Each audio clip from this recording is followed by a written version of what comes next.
Bonjour, bienvenue dans la série sur la mécanique quantique. Donc nous étudions la propagation d'un électron dans un cristal et nous allons voir ce qui se passe maintenant quand il y a un défaut dans le cristal. Alors on l'a vu pour un cristal considéré comme parfait, donc aucun défaut, aucune vibration, l'électron se propage de manière libre, comme s'il se propageait dans le vide. Donc la conduction électrique est absolument parfaite. Mais un cristal n'est jamais parfait.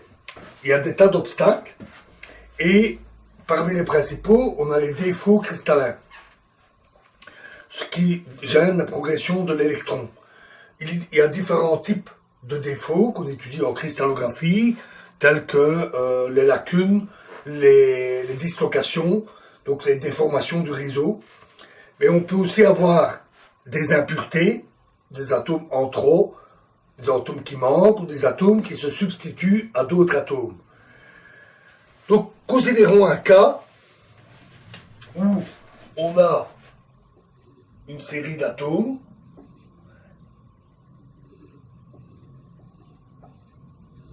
et à un endroit, il y a un atome différent qui est venu s'insérer dans le réseau cristallin. Une situation très fréquente puisque la pureté parfaite des substances ne peut jamais être totalement obtenue, donc il y a toujours des impuretés qui se glissent dans les réseaux cristallins. On numérote nos atomes, on va appeler celui-là n égale 0, celui-là ça sera le 1, le 2, le 3, le 4, et là bien sûr moins 1, moins 2, moins 3, moins 4. Alors, que se passe-t-il au niveau de cet atome quand l'électron arrive? Nous avons vu qu'il a une certaine énergie de liaison E0, que nous avions noté E0, et une certaine amplitude A pour passer à un atome voisin. Au niveau de l'atome d'impureté, évidemment, la liaison d'électrons avec cet atome va être différente. Il peut avoir une énergie de liaison différente. Il peut y avoir différentes amplitudes pour passer aux atomes voisins. Quand l'électron va arriver, par exemple sous forme d'un paquet d'ondes, il se propage de manière parfaite, et arrivé au niveau de la pureté, il va être perturbé, et le paquet d'ondes peut se dissocier en paquets qui sont transmis ou réfléchis. Il retourne en arrière. Dans un cristal à 3 dimensions, l'électron peut être diffusé par l'impureté. Et cette situation est assez difficile à analyser avec des paquets d'ondes. Donc on en revient aux ondes stationnaires, aux états d'énergie définis que nous avions utilisés et où l'analyse est beaucoup plus facile. Alors, on va considérer que en cet atome, l'énergie de liaison est E0 plus une certaine quantité F. Donc l'énergie de liaison est différente en cet atome.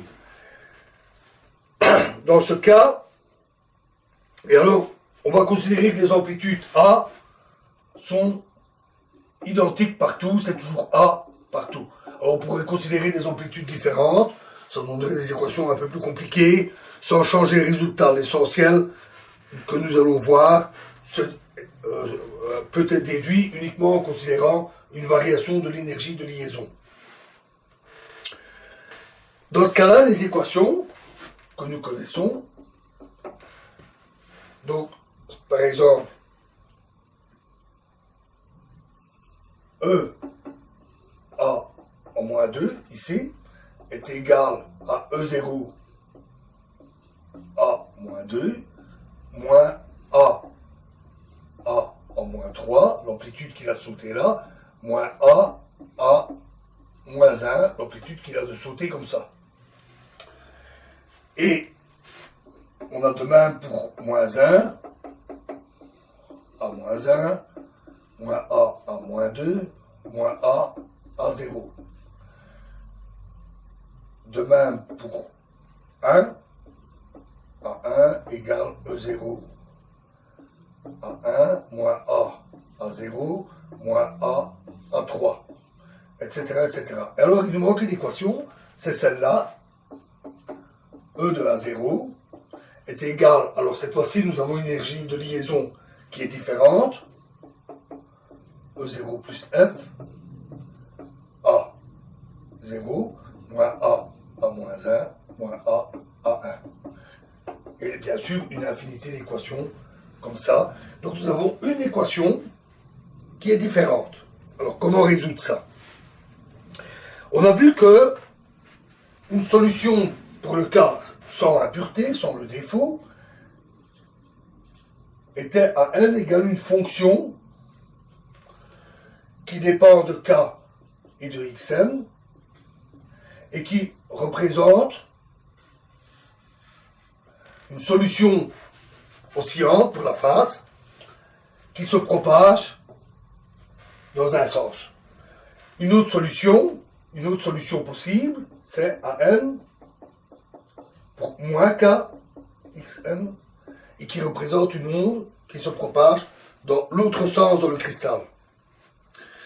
Ces solutions marchent pour toutes les équations, c'est comme ça que nous les avions déduites, sauf celle-là.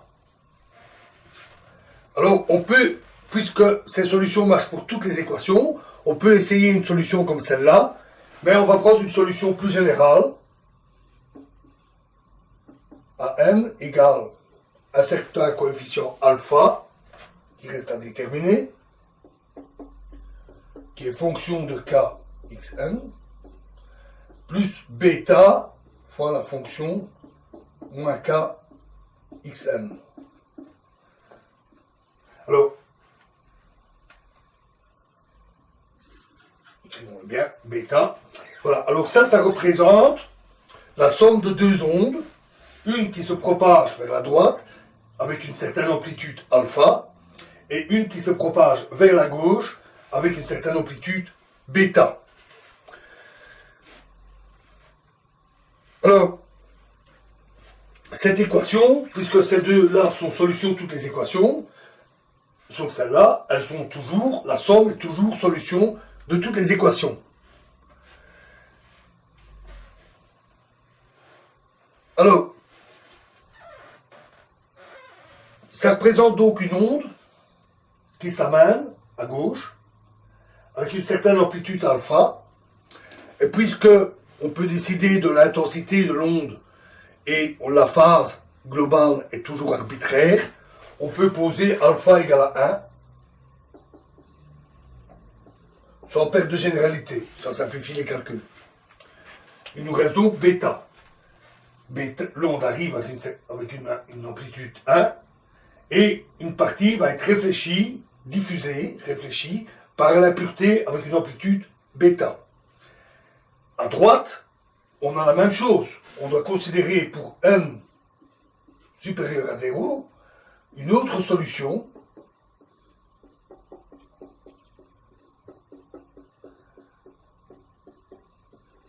plus delta fonction de moins k xn. Donc ça représente à nouveau une onde avec une amplitude gamma qui se propage vers la droite et une onde avec une amplitude delta qui se propage vers la gauche. Alors on peut considérer ici une solution, une situation où on a une onde qui va arriver au niveau de la pureté, ceci, une partie va être réfléchie, ceci, et une partie va continuer, de l'onde va continuer son chemin, elle va être transmise. C'est ceci. Donc on va considérer la solution, une solution où il n'y a pas, une situation où il n'y a pas d'onde qui vient de la droite. Donc dans ce cas-là, on peut poser delta égale à 0 et simplement ignorer ce terme. Alors, l'équation qui nous pose problème, c'est l'équation avec A0. Pour toutes les autres, il n'y a pas de problème. Et A0 apparaît dans trois équations. Donc on a ces trois équations-là qu'il faut regarder de plus près. En essayant cette solution. Alors, n'oublions pas aussi une équation importante, celle qui relie l'énergie au nombre d'ondes, c'est-à-dire E égale à E0 moins 2A cosinus KB. Si on remplace dans ces équations les A par ces solutions en utilisant la relation xn égale n fois b, b le pas du réseau, en utilisant les calculs en fonction, en utilisant les exponentielles imaginaires, on obtient des équations plus compliquées dont je vous fais grâce.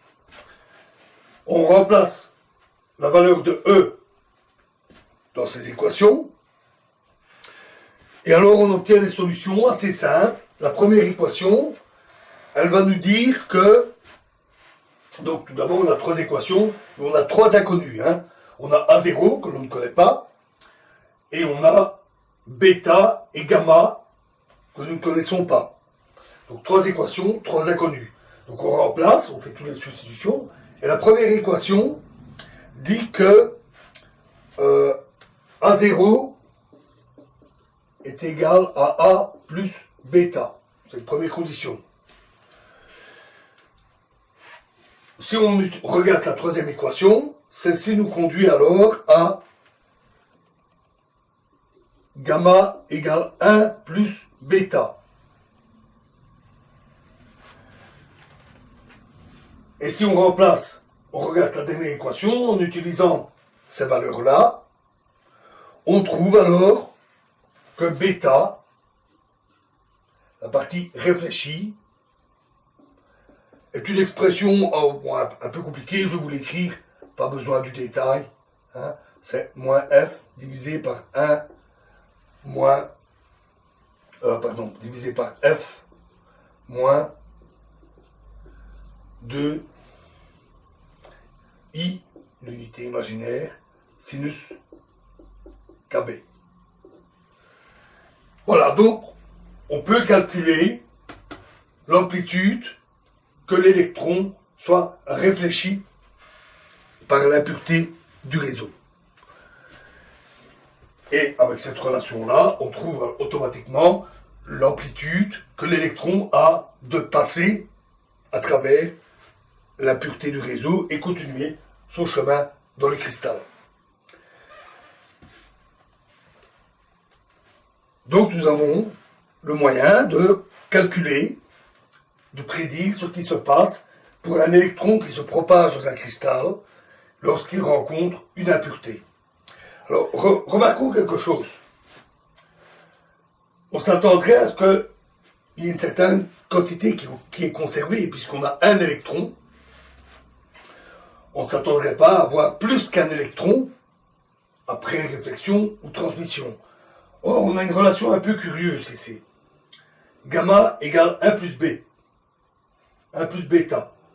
Donc, gamma, la partie transmise, égale la somme de ce qui arrive, plus la somme de ce qui repart. Ça paraît un peu fou, parce qu'on s'attendrait plutôt à ce qui arrive soit égal à la somme de ce qui est réfléchi et de ce qui est transmis. Mais en fait, il n'y a pas de contradiction. Parce que ceci, ce n'est pas des nombres réels, ce sont des nombres complexes. Et on peut ce qui nous importe, c'est la probabilité qu'a l'électron d'être réfléchi ou d'être transmis. Ou si on a un grand nombre d'électrons, ça équivaut à dire quelle quantité d'électrons va être réfléchie, quelle quantité d'électrons va être transmise, combien d'électrons vont passer, combien vont faire demi-tour. Et dans ce cas-là, on doit calculer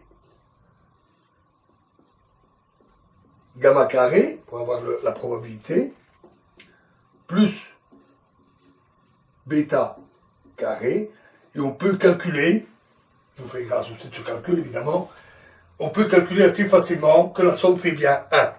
C'est-à-dire que l'électron va être soit réfléchi, soit transmis, et il a 100% de chance d'être soit réfléchi, soit transmis. Et si on a 1 million d'électrons qui s'amènent, il y aura une certaine proportion d'électrons qui vont être réfléchis, une certaine proportion qui vont être transmis, et la somme des deux fait toujours 1 million d'électrons. Voilà, donc on a obtenu un résultat très satisfaisant en ce qui concerne la diffusion par une impureté du réseau. Alors, dans la prochaine vidéo, nous allons considérer un cas légèrement différent pour notre impureté, et nous allons voir la possibilité qu'un électron soit capturé par l'impureté du réseau. Je vous remercie.